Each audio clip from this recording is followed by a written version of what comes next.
Welcome to Car Content, where I bring you car content. My name is Car Content. I need to clean this car for a Lexus review right now.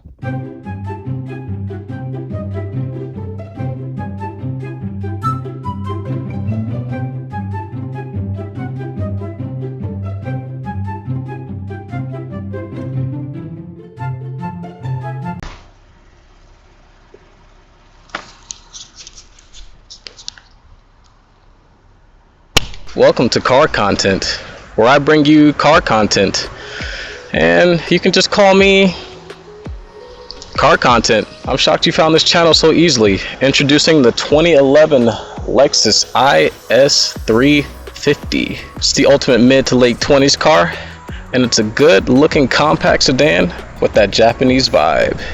Let's start with the stuff, shall we? Oh yeah, you guys might want specs, so here are specs. Okay, no more specs. You have the whole internet to look at specs. Reliability.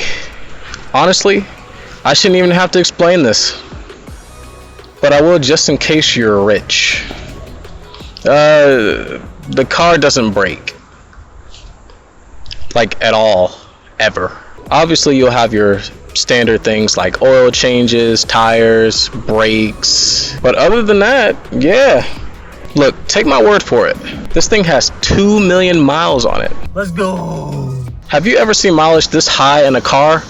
No, you have not. I think people fail to realize is that no matter what your issue is with the Lexus, it could be engine, suspension, or transmission related. Whatever the case may be, all these will fix themselves at your next oil change. Yes, you heard that right. If you change your oil, you will heal the entirety of your car. Oh wow, that's a really nice Tesla. I got a story time. I'm the type of guy who typically does homework before making a car purchase, and so I narrowed it down to this car and the Infiniti G37 at the time. I was a big fan of coupes because I owned an FG2 or a Honda Civic Si. My criteria for the next car is it needs to be faster, rear-wheel drive, and I'm a little older now, so some sort of luxury wouldn't be so bad. Oh, and obviously it had to look good as well. I mean, just look at it. Look at it. It's so gorgeous. Obviously, it had to be somewhat reliable because I'm lazy and I don't work on my own cars. I'm also a man of simplicity, so I had to have basic features like heated seats and Bluetooth. Believe it or not, all my FG2 had was an aux port.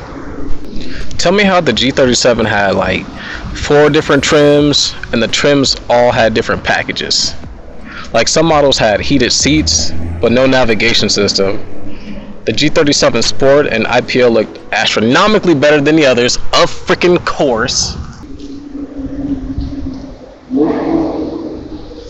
But what was a complete deal breaker for me was that it actually had Bluetooth streaming for phone calls only and not media playback devices.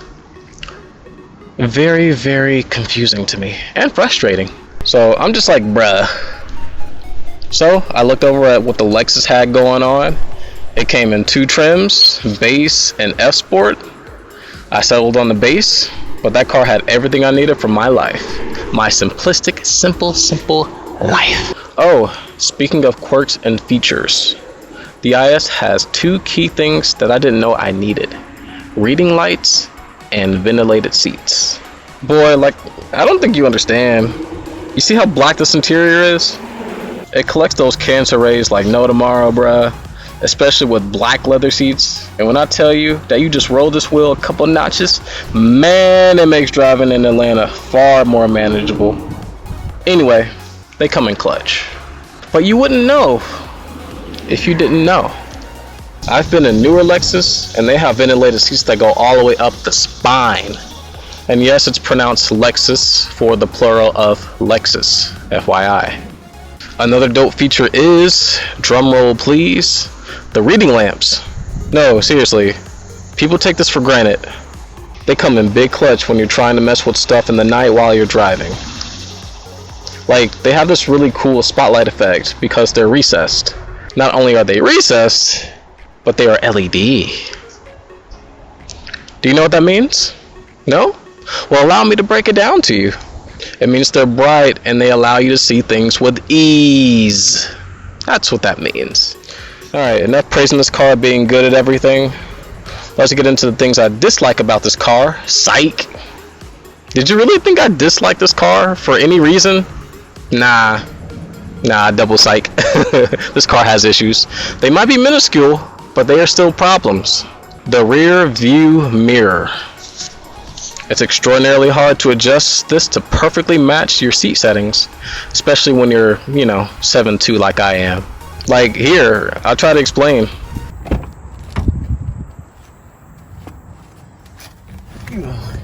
Okay, so basically this will not go all the way up so I can see completely back. You can only see it right now because obviously I got a good angle on it right now, but I'm telling you, like I said, I'm 7'2", so really this is what I see every time I drive.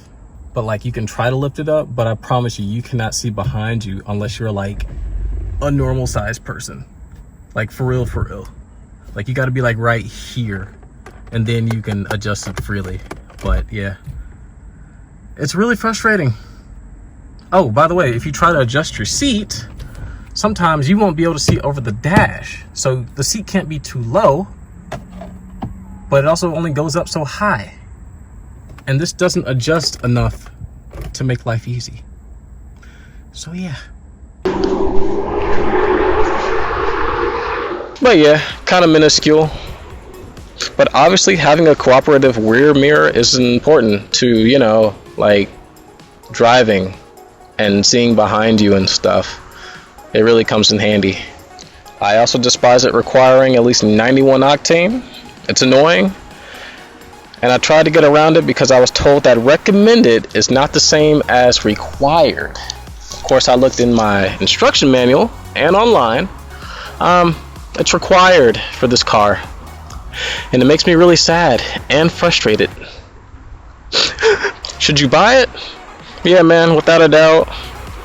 I never had a real issue with it ever. The car itself is affordable and the insurance is pretty affordable. It's great on gas if you don't mind using premium.